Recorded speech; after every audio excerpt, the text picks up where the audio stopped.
Estaba pensando yo y cuántas veces, y yo creo que todos, ¿verdad? Todos como seres humanos, cuántas veces nos hemos sentido olvidados, insignificantes, despreciados, irrelevantes, como que no importamos, como que no se nos da el valor necesario o el valor que en realidad nosotros tenemos. A mí me ha pasado eso en varias ocasiones. Y eso tiene mucho que ver, el ser humano, hermanos, tiene mucho que ver con la relación rota que nosotros tenemos interpersonalmente, ¿verdad?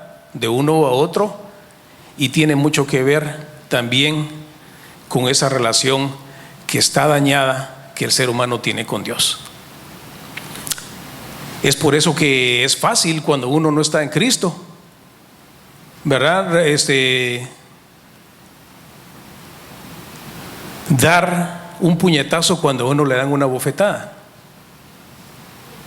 Es por eso que es fácil cuando a uno le dicen algo que a uno no le guste, responder con una ofensa. Pero hermanos, tenemos que comprender una cosa, que nosotros debemos de, miren, mientras nosotros podamos, nosotros tenemos que componer esas relaciones que esas relaciones que no están bien con los demás y principalmente con Dios. Si yo quiero vivir una vida feliz, yo tengo que, y de hecho me lo propuse, buscar a quién he ofendido yo y no, que no se, mire, que no se vayan ustedes a sorprender que en un día de esos yo me acerque a uno de ustedes y le diga: hermano, hermana, disculpe por lo que le dije, por lo que le hice, de la manera que la vi. Pero por sobre todo que nosotros busquemos componer esa relación con Dios. Ahora, habiendo dicho eso, las buenas noticias son que a Dios nosotros le importamos. Cada uno de nosotros es importante para Dios. Every one of us is important before the eyes of God. Each one of us, regardless of where we came from, regardless of how we grew up, God is interested in each and every one of us. El Señor quiere que nosotros vivamos bien. El Señor quiere que estemos bien. Y esa relación, mire, eso es algo bien, no es de ayer ni de la semana pasada.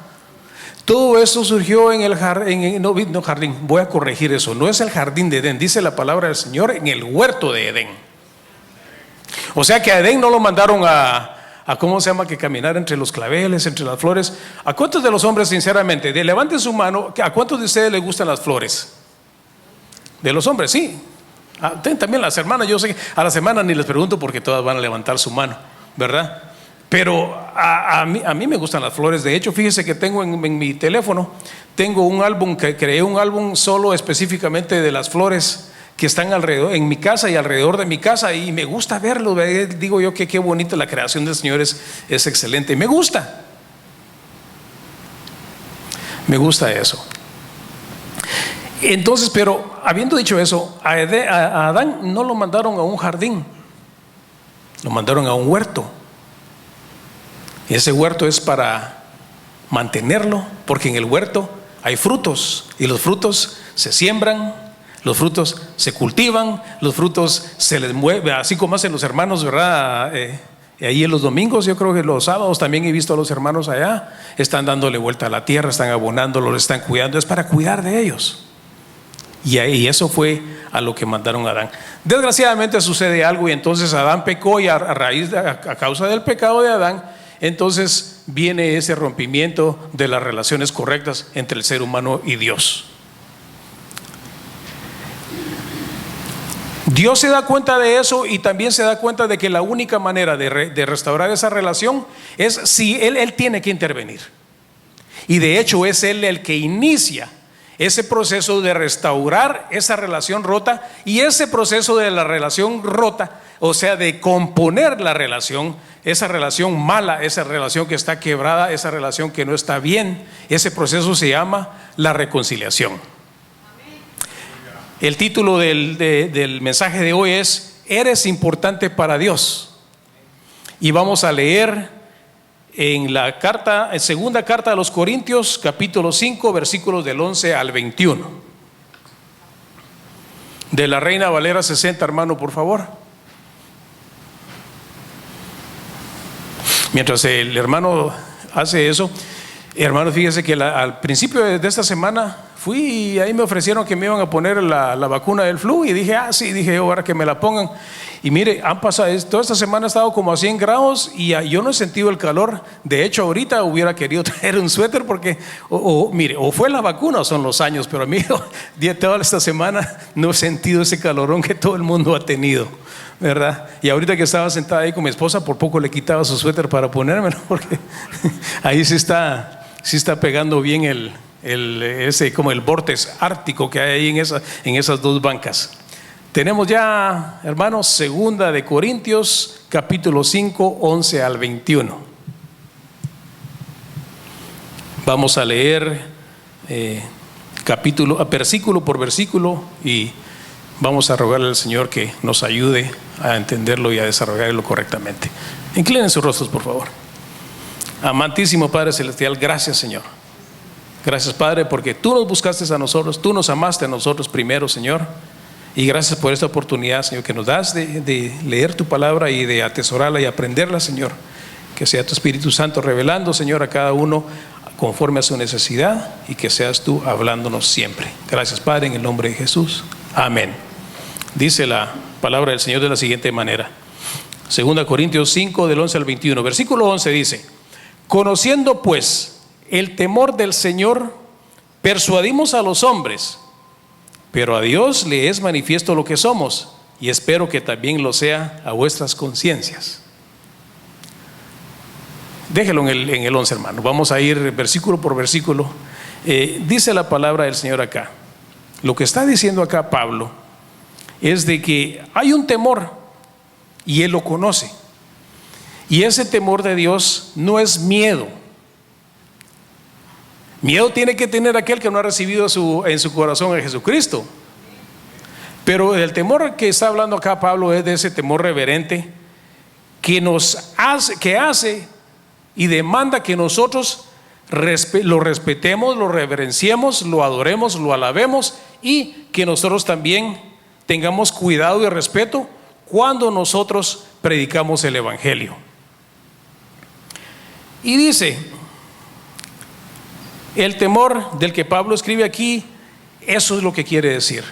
Y dice la palabra en Santiago 3:11, yo creo que también esa es parte del pensamiento de Pablo en este versículo.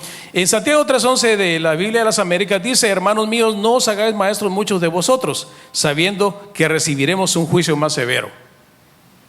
O sea que este pasaje del que nos está hablando Pablo, nos está diciendo: voy a tratar lo que voy a tratar con ustedes, este mensaje que les voy a dar, lo voy a dar con mucho cuidado, porque tengo que tener ese cuidado de decirle lo que Dios quiere, y no de no darles a ustedes mis opiniones, ni lo que yo pienso acerca de algo, sino que lo que Dios quiere que yo les diga. Y dice también entonces que Pablo sabe, de que Dios sabe que Pablo está haciendo las cosas con integridad. Y dice: y espero que también lo sea a vuestras conciencias. O sea, está apelando a los hermanos de la iglesia de Corinto a de que también vean, logren y alcancen a ver lo que Dios ha visto que es la predicación de Pablo. Recordémonos que a Pablo lo estaban atacando de muchos lados. Venían los judaizantes, venían otras personas que estaban tratando de destruir el ministerio de Pablo. Y entonces una de las cosas que seguramente estaban haciendo era que lo estaban acusando de que lo que él decía en realidad no era lo que Dios decía, ni lo que Dios quería decirle al pueblo. Vamos ahora al versículo 12, dice: no nos recomendamos pues otra vez a vosotros, sino os damos ocasión de gloriaros por nosotros, para que tengáis con qué responder a los que se glorían en las apariencias y no en el corazón. No nos recomendamos pues otra vez a vosotros, sino os damos ocasión de gloriaros por nosotros, para que tengáis con qué responder a los que se glorían en las apariencias y no en el corazón. Hay muchas congregaciones en las que lo más importante es la elocuencia, la retórica, la presencia, o sea, la presencia física del hombre, menos la palabra. Y es triste, hermanos.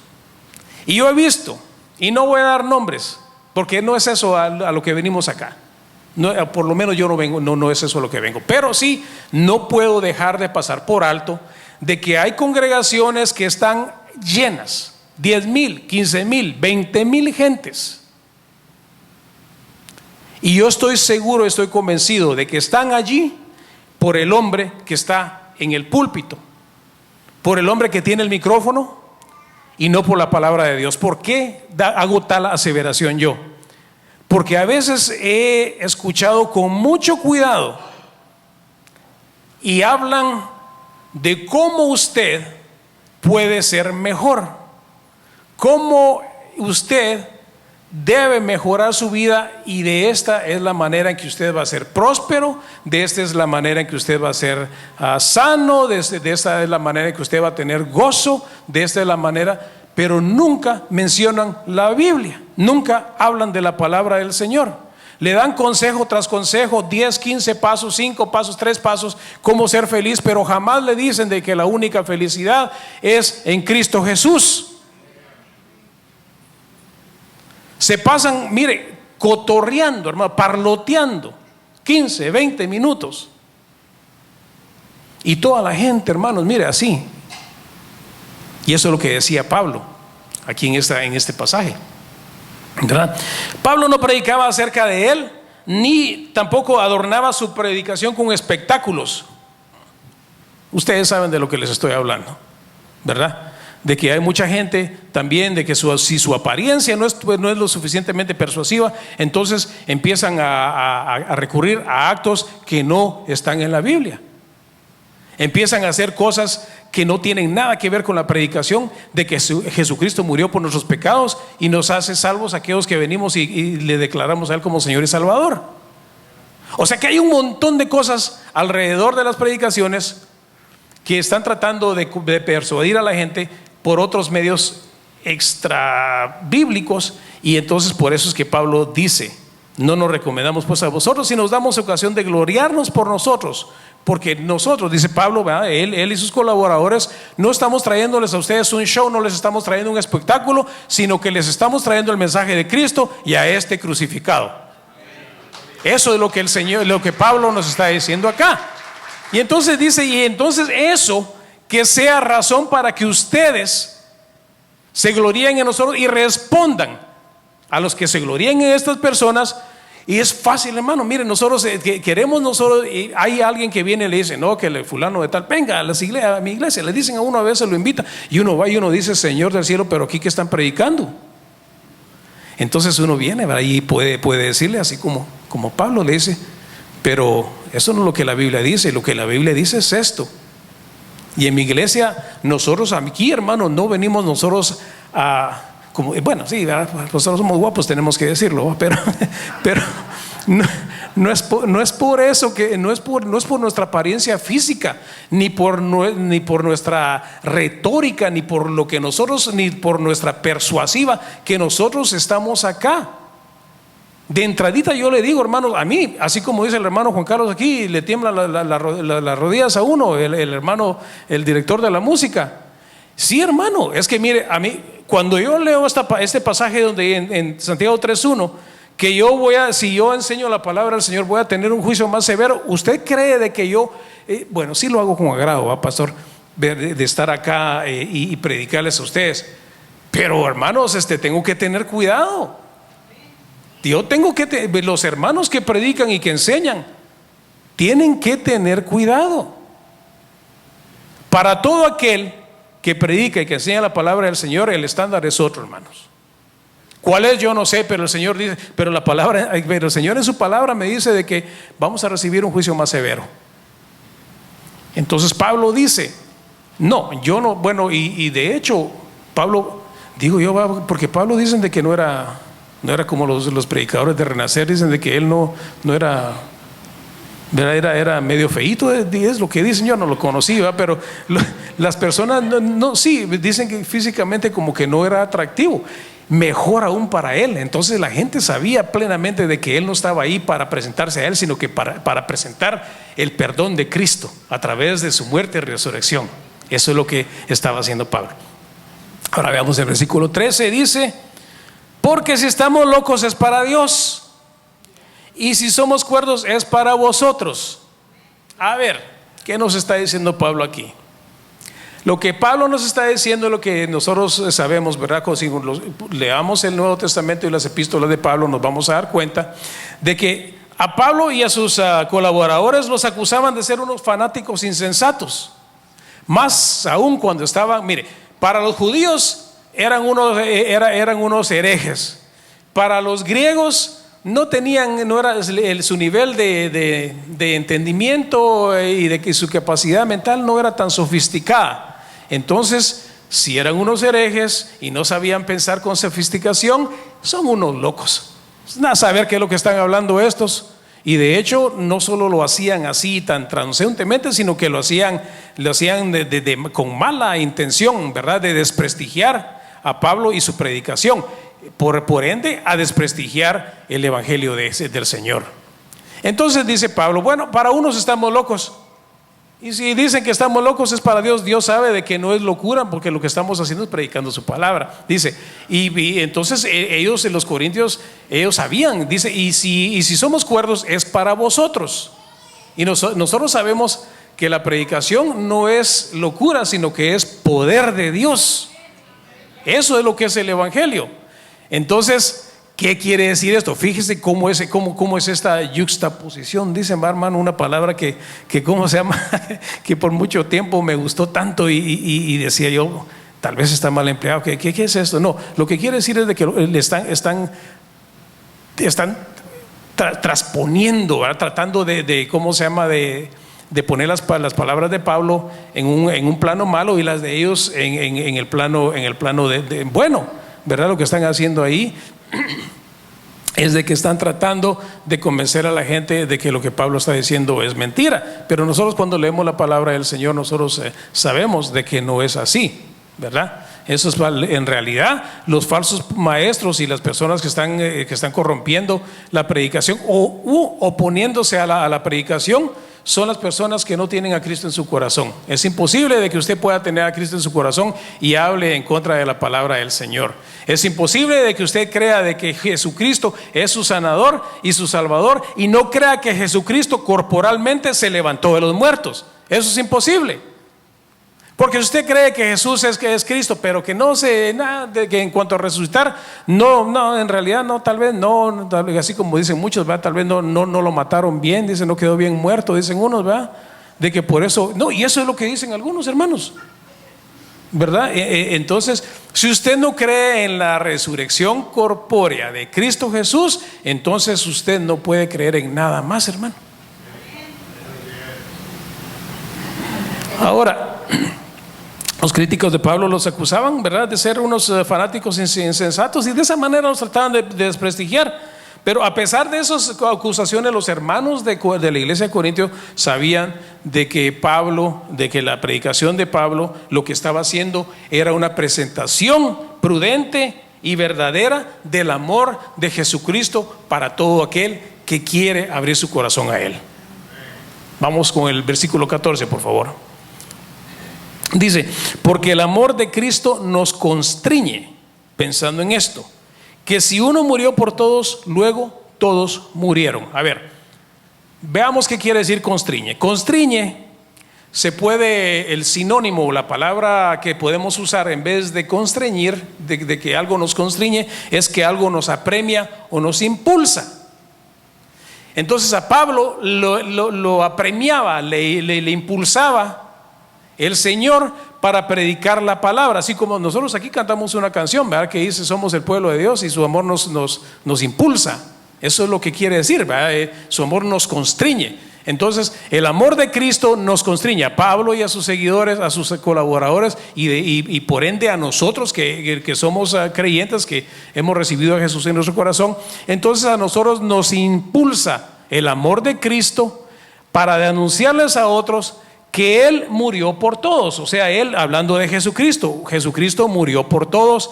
Y dice, luego todos murieron. Ahora, en cuanto a que Cristo murió por todos, eso no quiere decir que todos los seres humanos son salvos. Lo que sí quiere decir es de que todos los seres humanos tienen acceso a la salvación a través de Cristo Jesús, de su muerte y resurrección. Y cuando dice luego todos murieron, es de que todo creyente ya murió a la vida antigua, y de aquí en adelante, ¿verdad? Nosotros vamos a vivir una vida diferente, ¿verdad? Cristo murió por todos y luego todos murieron, ¿verdad?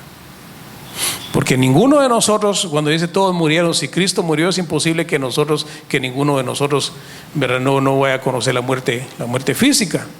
Hay un par de ejemplos en el Antiguo Testamento en de que sí hubo un par de personas que fueron levantadas sin haber conocido la muerte física, pero aquí en el Nuevo Testamento eso es lo que nos está diciendo, de que si Cristo murió por todos, luego todos murieron a la vida antigua de vivir. Más los creyentes, ¿verdad? Nosotros hemos muerto a la vida antigua de vivir. Versículo 15. Y por todos murió, para que los que viven ya no vivan para sí, sino para aquel que murió y resucitó por ellos. Romanos 1:16 dice que la predicación del evangelio es salvación al judío primeramente y también al griego. Cuando estas palabras se escribieron, eso incluía a todo el mundo, ¿verdad? Y Jesucristo por todos murió, tanto para judíos como para griegos, para que los que viven ya no vivan para sí. Cuando dice para los que viven, o sea que cuando nosotros entregamos nuestro corazón a Cristo, hemos pasado de muerte a vida. Entonces los que somos los creyentes somos los que vivimos, para que entonces ya no vivamos para nosotros, sino que vivamos para aquel que murió por ellos, o sea que vivamos para Cristo. Pablo en este versículo enfatiza que la vida antigua de todo creyente ha terminado. Y de aquí en adelante, esa muerte que nosotros experimentamos espiritualmente hablando ahí, es la muerte al pecado. Nosotros ya el pecado ya no tiene soberanía sobre nosotros. Y Jesucristo ha resucitado por nosotros. De esa manera nosotros podemos resucitar juntamente con Cristo para aquí en adelante vivir una vida de obediencia y servicio a Jesús. Vivir una vida de servicio, obediencia y reverencia a Dios. Versículo 16 dice: de manera que si nosotros de aquí en adelante a nadie conocemos según la carne, y aun si a Cristo conocimos según la carne, ya no lo conocemos así.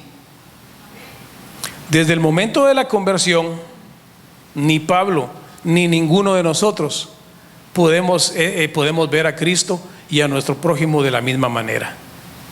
Nosotros vemos ahora, mire, antes nosotros criticábamos, ¿verdad? Que Cristo no existe, Cristo es una mentira, les están lavando el coco, los van a terminar haciendo locos, y ya no podemos ver a Cristo de esa manera, porque nosotros hemos experimentado el amor y el perdón y la salvación de Él. Ahora nosotros sabemos que Cristo no es un mito, sino que Cristo es la vida, Cristo es nuestro Salvador, Cristo es Dios. Eso es lo que nosotros sabemos a partir del momento de la salvación. Nosotros ya no podemos ver a Cristo según la carne, y por lo mismo nosotros tampoco podemos ver a nuestro prójimo de la misma manera. Eso quiere decir que nosotros ya no podemos estar murmurando de ninguno, no debemos de estar menospreciando a nadie, no podemos estar hablando mal de nadie, ni mucho menos levantar falso testimonio en contra de ninguno. Esa es la manera en que nosotros debemos. Ahora, ¿verdad? O sea, desde que nosotros venimos a Cristo,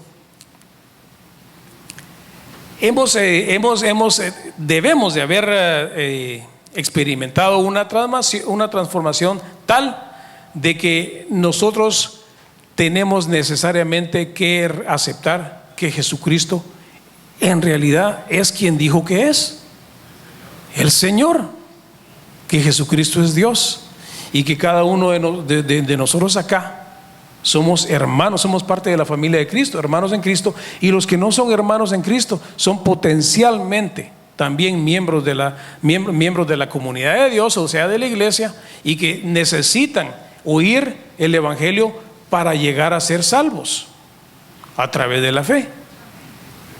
Eso es lo que nosotros somos, de esa manera es que nosotros debemos ver ahora a los demás. Yo debo de verlos a ustedes como mis hermanos en Cristo, y los que no son mis hermanos en Cristo los debo de ver de una manera en que a mí me impulse el amor de Cristo, compartir lo que Dios ha hecho conmigo para que ellos también puedan llegar a la salvación.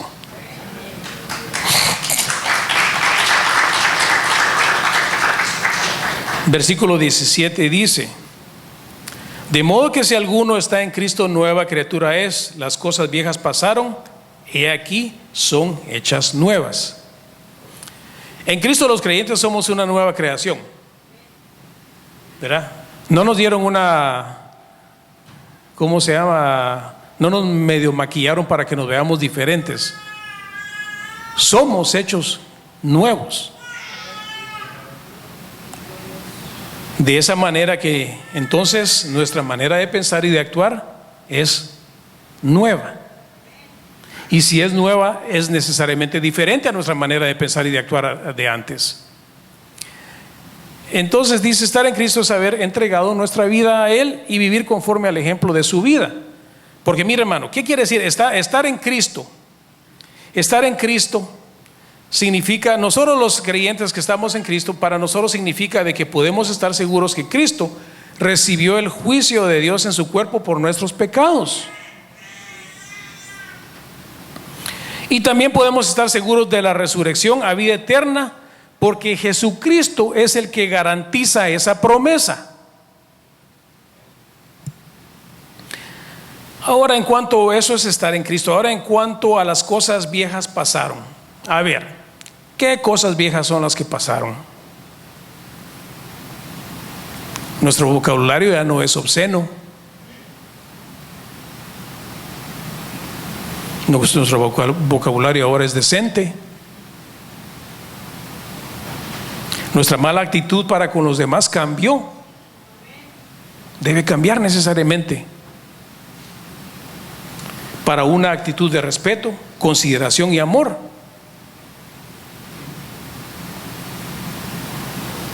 Hemos cambiado la mentira por la verdad. Hemos cambiado la indiferencia por el servicio. Eso es entre unas cosas. Yo tengo otro chorro, una lista amplia y larga de las cosas viejas que cambiaron de cuando yo vine a Jesucristo, ¿verdad? Ya cuando Él me hizo una nueva criatura, hermanos, créame sinceramente que hizo muchos cambios, ha operado muchos cambios en mi ser. Ustedes tal vez nunca se van a dar cuenta de lo que Dios hizo en mí. Yo no sé qué Dios ha cambiado en usted, pero lo cierto es de que usted es una nueva criatura. Y póngase tal vez hoy en la tarde, después cuando llegue a su casa, ponga un cuaderno y haga una línea así en medio de una hoja y ponga antes y después. Y se va a dar cuenta que usted no fue un maquillaje el que le pusieron, sino que fue una conversión total la que Dios hizo en su vida. El Señor lo hizo nuevo. Usted es una nueva criatura. No es diferente, sí, en el aspecto de que necesariamente tiene que ser, las cosas ahora son diferentes, pero no solo como le puso así los que trabajan en, ¿cómo se llama?, en reparación de carros, ¿verdad? Que eso le ponen bando así donde están apachados ¿verdad? Solo lo rellenan ahí con algo para que se mire bien, lo lijan y ya después se mira bien como que nada hubiera sucedido. No, Dios no nos repella, sino que Dios nos hace nuevo. Amén. La gloria sea para el Señor. Dice entonces dice, mire, hablando de eso, de que Dios nos ha hecho nuevo, mira, hay un pasaje, dos pasajes bien importantes. En Juan 5:24 dice que hemos pasado de muerte a vida. Y en primera de Pedro 2:9 dice que hemos pasado de las tinieblas a la luz admirable. Esos cambios, hermanos, esos cambios son radicales. De que un muerto viva y de que alguien esté en tinieblas y pase a una luz admirable, eso, mire, son los dos polos opuestos completamente. Eso quiere decir que esos cambios son radicales, de manera de que nosotros debemos de vivir así como lo que somos, cambiados, hechos nuevos radicalmente. O sea que sí tenemos nosotros las armas, tenemos el deseo, debemos de tener el deseo de cambiar nuestra manera de actuar, de cambiar nuestra manera de pensar y de cambiar nuestra manera de servir al Señor. Radicalmente hemos sido, mire, de las tinieblas a su luz admirable. Hemos sido cambiados, hemos sido levantados de muerte a vida. Eso es algo maravilloso. Yo no sé si ustedes pueden percibir, recibir lo que estas palabras dicen. Es algo, mire, hermano, ¿qué más podemos ser nosotros? Si el Señor nos ha dicho de que vivimos en luz, y vivimos en luz porque estamos vivos, ya no estamos muertos. ¿A qué más podemos aspirar? Aquí podemos aspirar, a lo único que podemos aspirar hasta que el Señor venga es a servirle, y servirle con integridad, servirle con gozo, servirle con amor, en beneficio de todos los demás. Amén. El versículo 18 dice: y todo esto proviene de Dios, quien nos reconcilió consigo mismo por Cristo y nos dio el ministerio de la reconciliación. A ver, reconciliar es componer una diferencia, cambiar una situación o restaurar una relación. Y dice que todo esto, cambiar esa relación, restaurar esa relación, viene de Dios, de ninguno más. Todas las áreas de nuestra vida que necesitan ser cambiadas provienen única y exclusivamente, son exclusivamente de Dios y provienen únicamente de Dios. Fue Dios el que decidió reconciliarse con nosotros. Imagínense, el ofendido viene a tratar de componer las cosas con nosotros, y aún así hay corazones que lo rechazan, hermanos.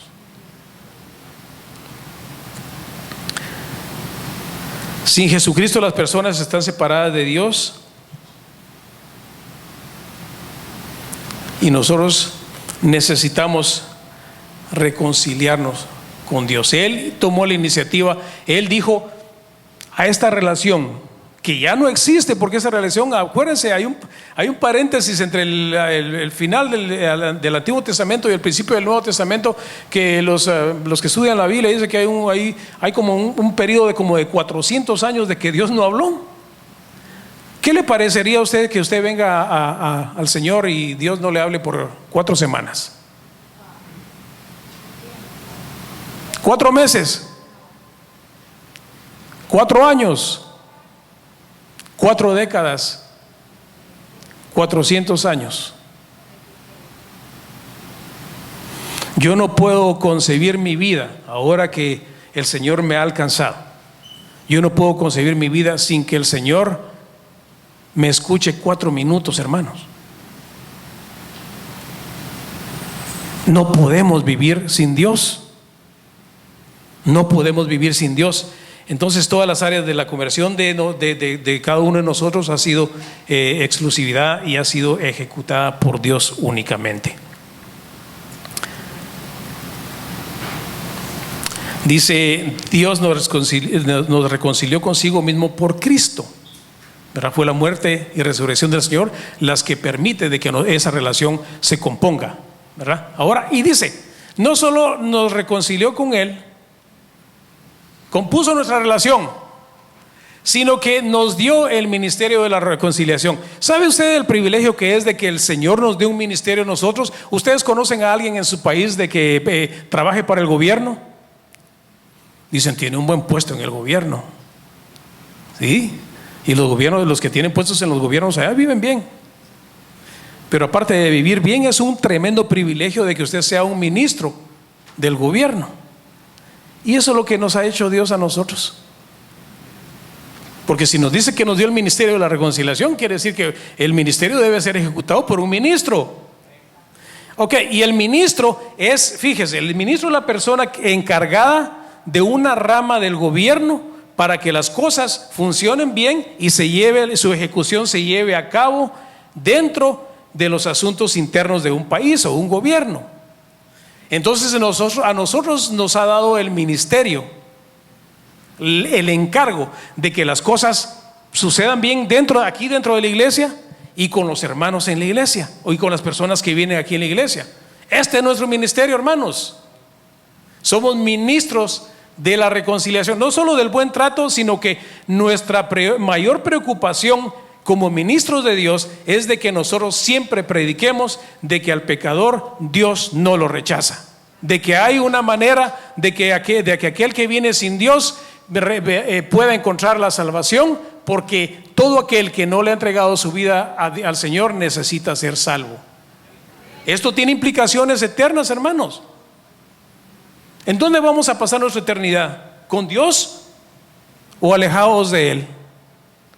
Como les digo, 4 minutos para mí, si yo supiera que Dios no me va a atender por 4 minutos, ya es motivo de preocupación. Mucho menos una eternidad sin Dios, hermanos.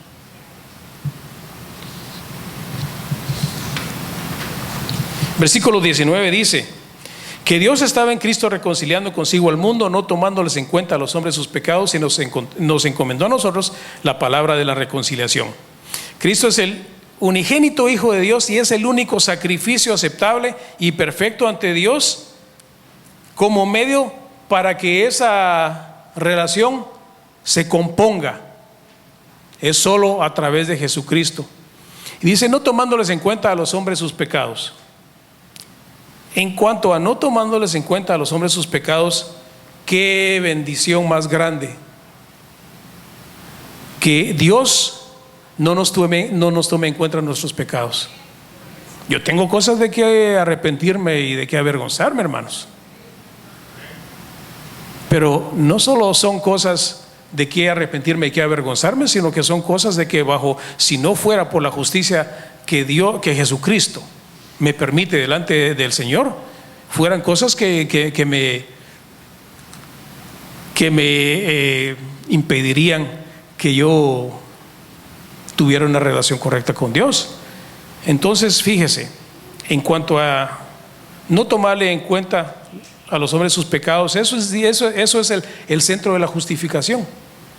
Que Dios no nos tome en cuenta nuestros pecados, porque dice, voy a leer esto porque lo encuentro, es necesario que lo lea así tal y como está escrito acá, porque es muy importante.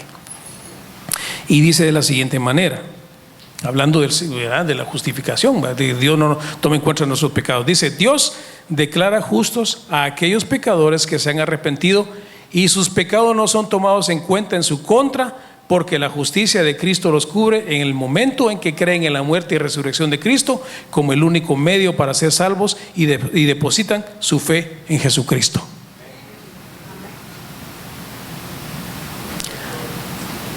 Aquí hay una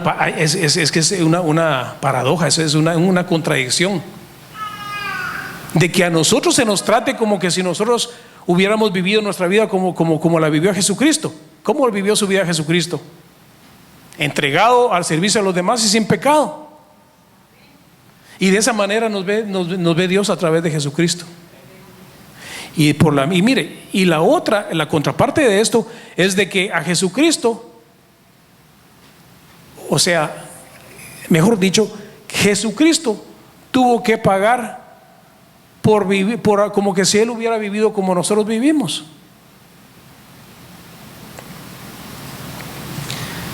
La palabra de la reconciliación es el mensaje verdadero e inamovible, incambiable, inmutable de Dios para el ser humano. En Salmo 51:17 dice que al corazón contrito, o sea, al corazón arrepentido y humillado, o sea, quebrantado, Dios no lo va a despreciar. Versículo 20, así que somos embajadores en nombre de Cristo, como si Dios rogase por medio de nosotros, os rogamos en nombre de Cristo reconciliados con Dios. Bueno, ya nos dio un título ¿verdad? Ya nos sacó de Guatemala, ya no somos el ministro de lo que sea en Guatemala. Yo creo que en Guatemala hay tantos ministerios que hasta el ministro de robo hay, ¿verdad? Hay muchos ministerios, es un broma, no hay ministerio de ladrones ahí en Guatemala. Pero se nos ha dado, no solo nos da un ministerio, sino que ahora dice de que somos embajadores. Mire, el ministro es el que se encarga, una persona que se encarga de una de las funciones, ¿verdad?, de los asuntos internos. Un embajador es alguien que representa a un presidente o a un rey para que las cuestiones externas estén bien. No solo estamos llamados a estar aquí en la iglesia, hemos sido llamados a alcanzar a otros afuera como embajadores de la palabra del Señor, y eso es precisamente lo que un grupo de hermanos, de hermanas en su mayoría, van a hacer a final de este mes o en noviembre. Van a salir como embajadores de Renacer, mejor dicho, como embajadores de Cristo, para ayudar y alcanzar a otras vidas en otros lados.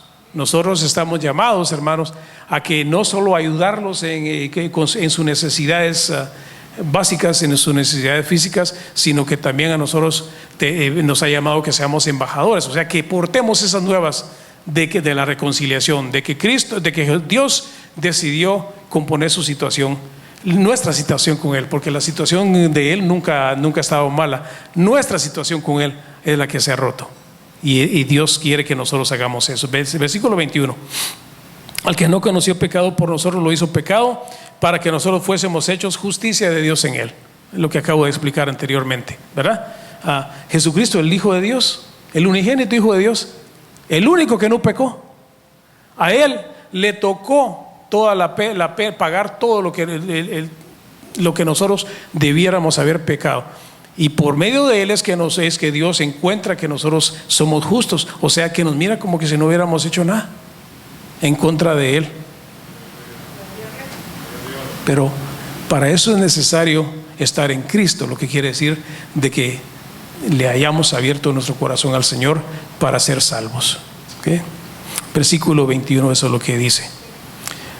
Jesucristo padeció como si hubiera cometido los pecados de nosotros, y por eso es que cada uno de nosotros, cuando el Señor vino y tocó en nuestro corazón y decidimos abrirle e invitarle a Él para que entrara, es por eso que nosotros hemos encontrado justicia delante de Dios. Y no solo justicia, sino que ahora tenemos un lugar preferencial. Vamos a vivir con Él eternamente. Hermanos, si hay alguien que nos visita hoy aquí, yo les insto a que, así como dice el versículo 20, como si Dios rogase por medio de nosotros, os rogamos en nombre de Cristo. Yo les ruego en nombre de Cristo, entréguele su vida al Señor,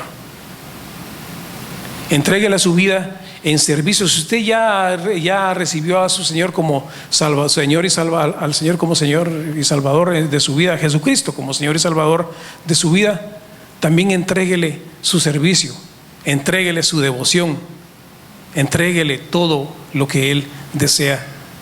Seamos obedientes a la palabra del Señor. La exhortación, reconciliados con Dios, es que las personas acepten el mensaje del Evangelio y que reciban a Jesucristo en sus corazones.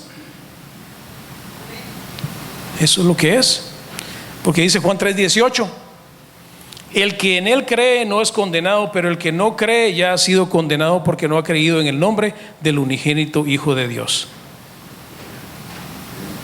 Lamentablemente, aquellos que rechazan la palabra, el Evangelio, que rechazan a Jesucristo propiamente dicho, son condenados a vivir la eternidad separados de Dios en el infierno. Pero las buenas noticias son de que todo aquel que cree en su Hijo no se va a perder y va a tener vida eterna.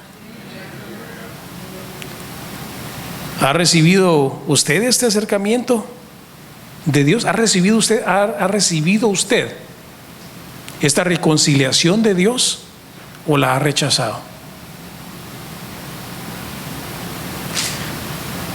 ¿Hay algún hermano hoy que quiera entregarle o componer su situación con Dios?